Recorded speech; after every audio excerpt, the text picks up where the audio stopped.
Et salut à tous, j'espère que vous allez bien. Donc petite vidéo, parce que ça faisait longtemps que je n'avais pas tourné, etc.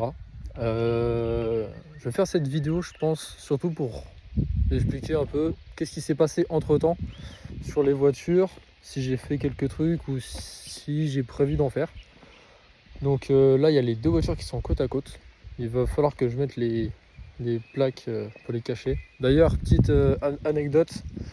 Avec mon crew, on est allé faire un petit rasso et on s'est mis sur un parking.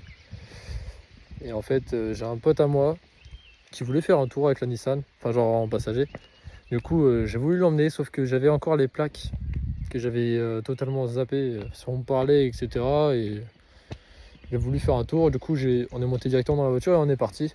Sauf que j'ai oublié de retirer les plaques de déco. Et la police était juste en face de la sortie du parking. Du coup, ça a fait que la police a vu que j'avais les plaques. Ils m'ont arrêté. J'ai eu de la chance. Ils ont été quand même assez sympas. Parce que pour ça, ils peuvent embarquer la voiture. Donc faites attention à pas repartir sur plateau, etc. Donc jouez pas trop avec ça. Faites attention à bien libérer vos plaques. Et du coup, oui, ce qui s'est passé, c'est que ils m'ont arrêté. Ils m'ont mis 90 € d'amende pour plaques non conformes. Ils m'ont pas mis autre chose. Donc j'ai eu de la chance. Donc voilà. Je vais couper. Je vais mettre les plaques. Comme ça, je pourrais filmer les voitures. Je fais ça aussi pour ceux qui n'ont pas compris. Je fais ça pour éviter d'avoir des doublons de mes plaques et qu'on s'en serve contre moi. C'est-à-dire qu'on si quelqu'un a la même voiture que moi, il peut très bien faire des doubles de ma plaque. Il passe devant des radars, il fait sauter mon permis, c'est terminé. Donc voilà. Bon, je reprends tout de suite.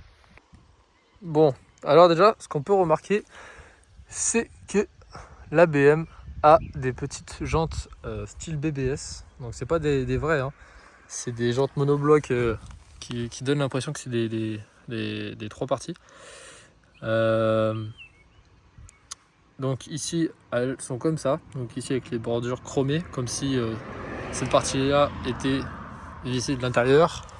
Et là, l'inverse, c'est-à-dire que la bordure noire, comme si c'était mis à l'extérieur. Enfin voilà. Donc là, j'ai mis les plaques. Ça fait vraiment sympa. Donc, à part ça, qu'est-ce que j'ai fait? J'ai posé un petit béquet impression carbone. Alors, toutes les pièces sur celle-ci, comme ça, viennent de AliExpress. Parce que je vois pas pourquoi mettre du vrai carbone comme sur celle-ci. C'est pas du tout la même valeur de voiture. Enfin bref. Donc, sur AliExpress, avec tous les logos passés comme ça. Alors celui-là, il va falloir que je le change parce que je l'ai mis comme ça, parce que sinon ça allait faire encore plus con. À l'arrière, il y a deux tailles différentes et j'ai pris l'arrière en mauvaise taille. Du coup, il est un chou trop petit. Voilà. Le 318D, je pense, je le laisse, je pense. Parce que j'assume, c'est une 318. Les jantes, à l'intérieur, il y a, on peut voir ici le start and stop en rouge, le pommeau de vitesse juste ici, M, mais qui s'allume. Normalement, il faut que je le branche, mais ici ça s'allume. Donc je crois que c'est ça, c'est sur les E46 qu'ils ont le même pommeau et je trouvais vraiment joli, du coup je l'ai mis. Sinon, extérieurement, ça, aspect carbone aussi. Ça en aspect carbone. Ces deux parties là, aspect carbone. Bon, à l'avant j'ai oublié de mettre la plaque. C'est surtout parce que la plaque, en la mettant sur la plage arrière, ah oui, je vais aussi changer ça. En la mettant sur la plage arrière, ce qui s'est passé, c'est qu'avec le soleil, au bout d'un moment, déjà on peut voir que lui il a bien souffert. Il va falloir que je le remplace, ça fait pas beau. Je l'avais mis ici, la plaque, Et avec le soleil, ça l'a commencé à la faire fondre. Du coup, il va falloir que je la chauffe et la remette droite. Et sinon, du coup, sur celle-ci, qu'est-ce que j'ai fait? J'ai posé l'aileron correctement. Donc il bouge pas. J'ai remplacé les pneus encore une fois. Ça me bouffe beaucoup les pneus. Là, on peut le voir. J'ai fait une géo. J'ai fait une géo complète de GTR R34. Elle me bouffe encore un peu les pneus, donc je comprends pas pourquoi. Après, on m'a dit que c'est par rapport à la conduite, etc. Mais bon, de bouffer autant les pneus, je vois pas. Mes anciens pneus, ils m'ont fait 3000 bornes avec des PS 91. Donc, pas compris. Là, j'ai testé les mêmes pneus que la BM. Donc là, on est sur du Trackmax Privilo TX3. X Privilo TX3, enfin bref. J'ai envie de regarder niveau rapport qualité-prix, est-ce que là-dessus ça tient. Alors, niveau tenir la route, ça tient très bien. Il n'y a rien à dire là-dessus. Après, niveau gomme, forcément, quand on prend des pneus pas trop chers, forcément la gomme elle part un peu plus vite que si on avait mis genre 500 €, j'ai une connerie. Du coup, je vous ai montré les pièces pour le moteur. J'ai posé le cache transparent. Il rend vachement bien. Mais j'attends de faire la prépa pour vraiment faire des beaux plans du moteur. Parce que le moteur, pour l'instant, rien d'exceptionnel. Physiquement, il est pratiquement d'origine. Je vais le repeindre, etc. La voiture, j'aimerais bien aussi la repeindre. De base, je voulais partir sur du rouge. Ferrari, mais je sais pas trop. Il va falloir que je me décide. Parce que pourquoi pas aussi un Midnight Purple. Ce qu'on voit moins dessus. Mais le souci, c'est que Midnight Purple 3, c'est une galère, on m'a expliqué. S'il y a une rayure, on peut pas refaire qu'une partie, il faut refaire par exemple, si elle est rayée ici, on peut pas juste faire l'aile, il faut refaire tout le, enfin c'est une galère. Donc je sais pas. C'est vraiment pas mal. Le MFD à l'intérieur que j'avais fabriqué. Là on va pouvoir rentrer. Tac. Alors, attendez, c'est un peu chiant à monter comme ça. Le MFD. Bon, j'ai eu un souci, on m'a appelé. Enfin, c'est pas un souci du coup. Du coup, ce que je voulais dire. Le volant, je l'avais remplacé. Je sais plus si j'avais sorti la vidéo. Je sais même plus si j'avais filmé d'ailleurs. Fallait que je regarde. Le MFD, ce qui s'est passé. Avant, vous vous rappelez, ici c'était propre et tout ça. Et ça a fondu avec le soleil. La colle qui est en dessous. Donc, voilà, ça tenait plus. L'écran, il commençait à tomber, etc. Là, j'ai recommencé histoire que ça tienne. Histoire que pour l'instant je trouve quelque chose à faire. J'ai mis ça, c'est du scotch aluminium, mais ça fait vraiment pas beau. Mais en dessous, de toute façon, s'il y avait la colle, du coup, vaut mieux ça que rien. Et je pense que ça, je vais m'amuser à le faire en fibre de verre ou quoi, parce que tout simplement, je vois très bien que ça ne tient pas. Ça tient pas avec la chaleur, l'intérieur il est tout noir. Ça tape dessus, le soleil en ce moment en plus il est là. Donc ça ne marche pas, va falloir que je le refasse. Le contour et de façon que ça tienne correctement. Pareil pour ça, parce que le souci, c'est que la tablette, une fois qu'elle est démarrée, ça va. Mais pour la recharger, quand elle est vide, c'est un enfer. Donc il va falloir que je trouve quelque chose qui fasse fonctionner la tablette dès que je démarre la voiture, et pas que ça prenne sur l'allume-cigare, ou je sais pas, mais ça marche pas correctement. À part ça, les manos qu'il y avait ici, je me suis rendu compte que sur mon application, il n'y a pas le le mano d'huile, la température d'huile, etc. Il manque. Donc, ce que j'aimerais bien faire, c'est soit je rajoute 3 manos, bien sûr que j'ai pas là-dessus, ici. Ou soit, vu que j'ai déjà la température d'eau, je retire celle-ci et je mets température d'huile. Parce que température d'huile, c'est très très important. Pour l'instant, je me fie à ça. J'attends qu'il soit à peu près au milieu. Et après, je roule 30 minutes de plus. Et après, je me dis qu'elle est à peu près chaude. C'est pas ça qu'il faut faire. Normalement, il faut avoir écrit la température. Moi, je sais qu'elle chauffe pas à 90. Elle se met un peu avant, genre 80, 78, 80. Et après, elle bouge plus. À part quand tu vas sur l'autoroute. Quand on va sur l'autoroute, elle se met à 90. Ça veut dire que j'ai un très bon système de refroidissement. À part ça, je crois que j'ai rien touché. Et je sais pas quoi toucher à part ça pour l'instant à l'intérieur. L'intérieur, j'aimerais bien que ça reste quand même une voiture assez sobre. Pas un truc qui fait trop tuning et tout. Ça fait joli. Mais pareil, j'ai le turbo timer qui est ici, ça fait joli, c'est sympa et tout. Mais je veux pas que ça fasse trop tuning. Je veux que ça fasse une voiture de course, mais sobre. Que je puisse rouler sur la route. Pas en gros avoir des manos de partout. Le truc ici encore ça pourrait passer, mais pas avoir genre en mode les manos partout qui dépassent, etc. Je veux quand même avoir une voiture qui reste classe à l'intérieur. Que ça fasse aspect à peu près origine. Ici, en vrai, si j'aurais eu tous les manos là-dessus, je pense que ça serait bougé pour laisser place à un écran qui fait tout ça en autoradio en fait. Ça aurait été sympa. Pour l'instant, je ne peux pas. Donc, et puis ça fait sympa en vrai, quand j'y repense. Le volant, je comptais mettre un quick... comment ça se dit? Un quick release? Oh, je sais plus. Pour retirer le volant, etc.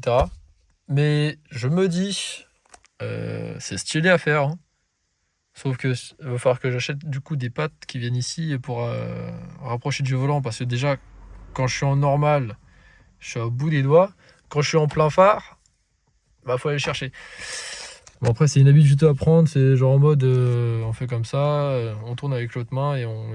Enfin bref, ou sinon on fait comme ça mais c'est un peu plus chiant. Mais sinon la voiture en soi, pas de soucis particuliers.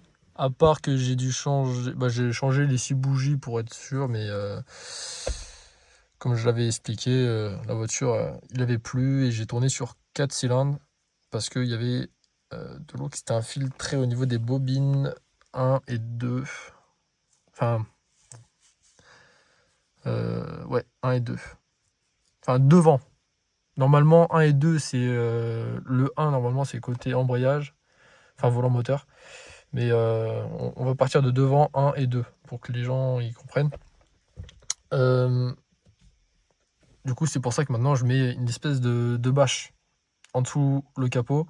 C'est un truc pour le pare-soleil, sauf que je l'ai mis là-bas, ça résiste à la chaleur. Pour l'instant, j'ai fait ça. Ça m'évite de, quand il pleut, de fusiller mes bobines ou de tourner sur 4 cylindres. Enfin, ce jour-là, j'étais vraiment pas bien. Hein.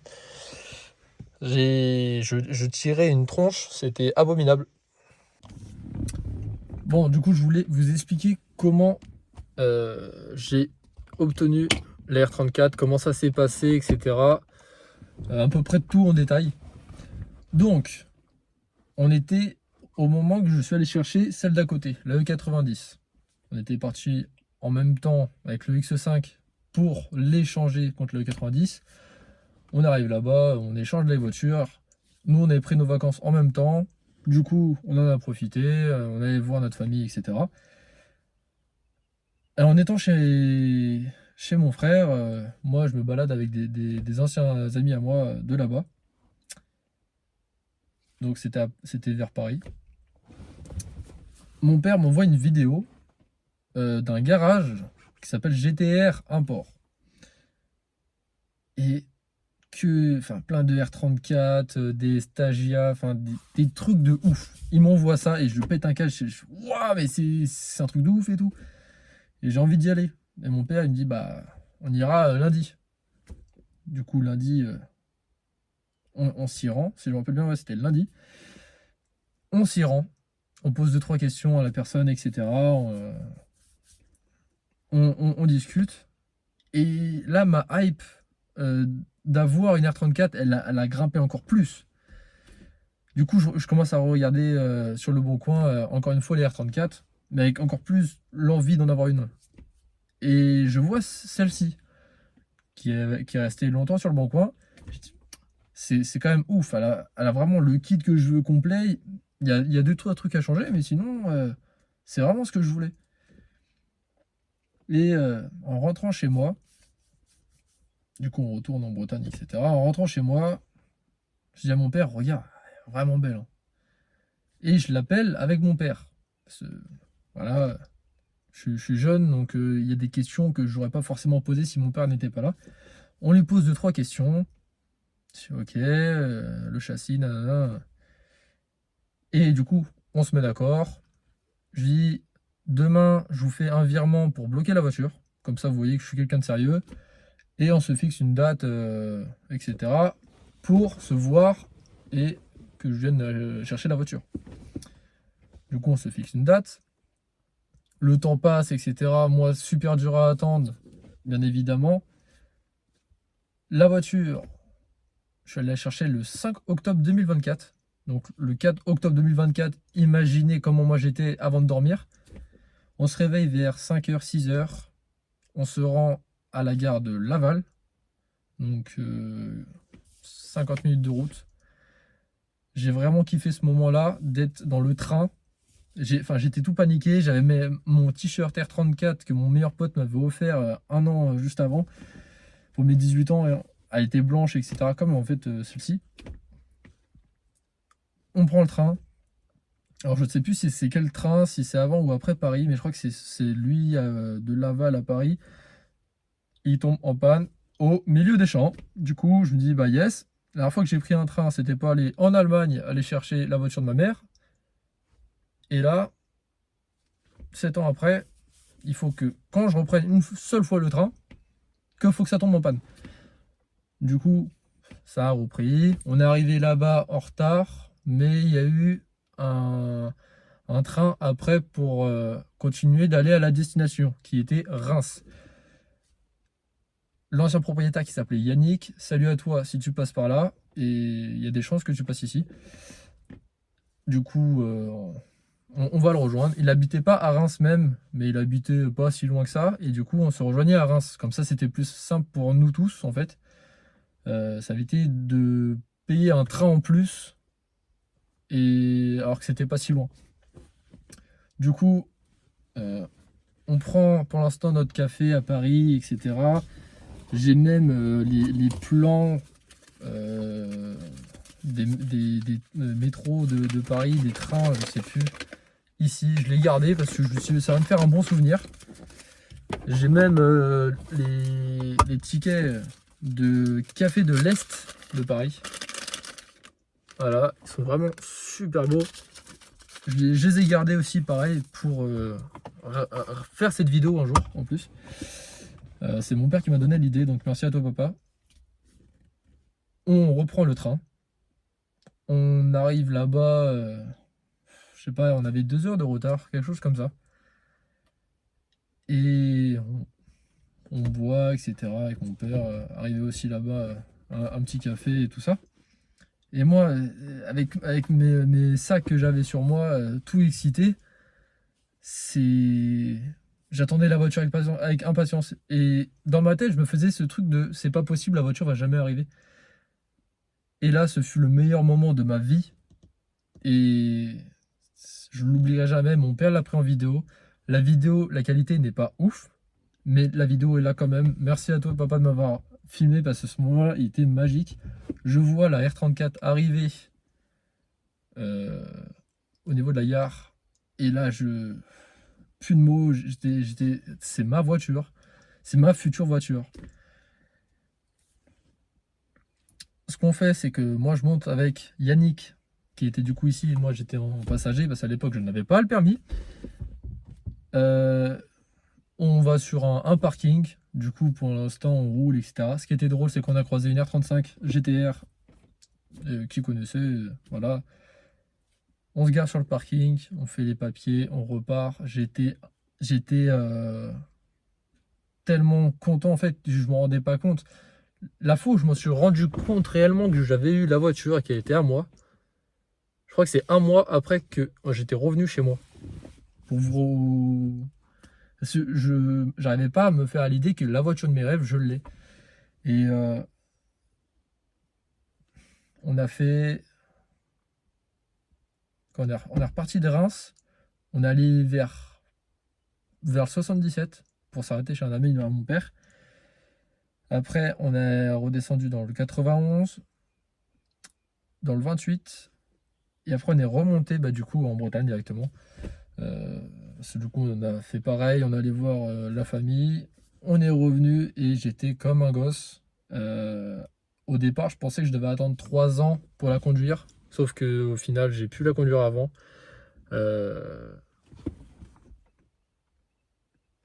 J'ai eu la chance. Donc, aujourd'hui, j'ai cette voiture. Je suis très fier de l'avoir et je me rends compte de la chance que j'ai. Et c'est pour ça qu'aujourd'hui, en fait, les gens ne comprennent pas, ou sinon ils critiquent sans connaître une personne. Mais par exemple, moi, les gens, ils pensent que je vais que me vanter de l'avoir, etc. Je suis fier, mais je vais pas m'en vanter, ou je vais pas dire que la voiture d'un autre est nulle ou quoi. Je suis plus du genre à, tu veux faire un tour, monte avec moi, on va faire un tour, etc. Il n'y a pas de souci. Encore, il y a ce week-end, j'ai fait un tour, fait faire un tour à un journaliste automoto qui était en passager.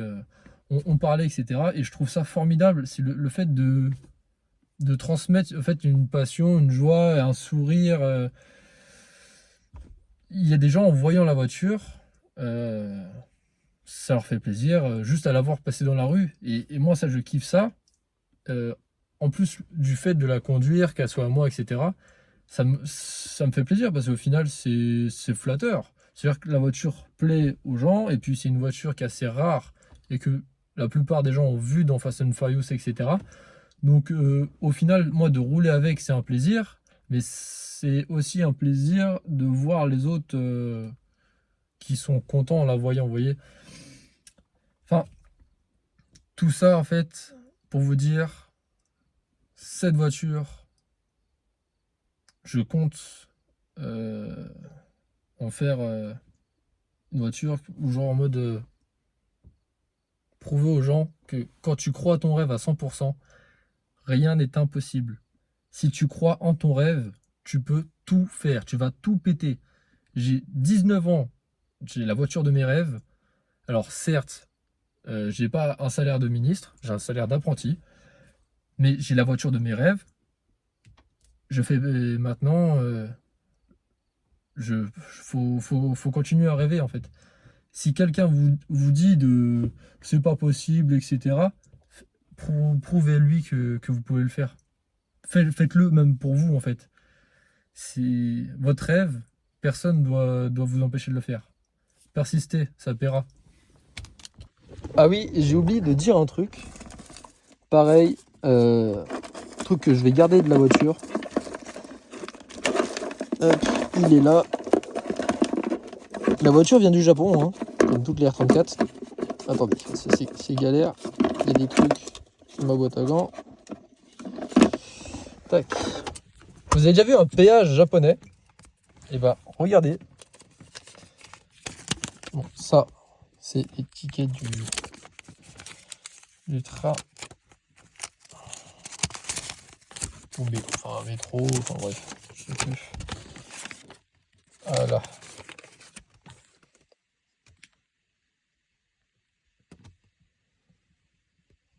J'ai vraiment ça. Ça vient du Japon, tout écrit en japonais, etc. Enfin, et ça, je vais le garder, je pense, tout le temps, parce que c'est mythique, quoi. J'ai un bout du Japon, genre un péage japonais, c'est incroyable.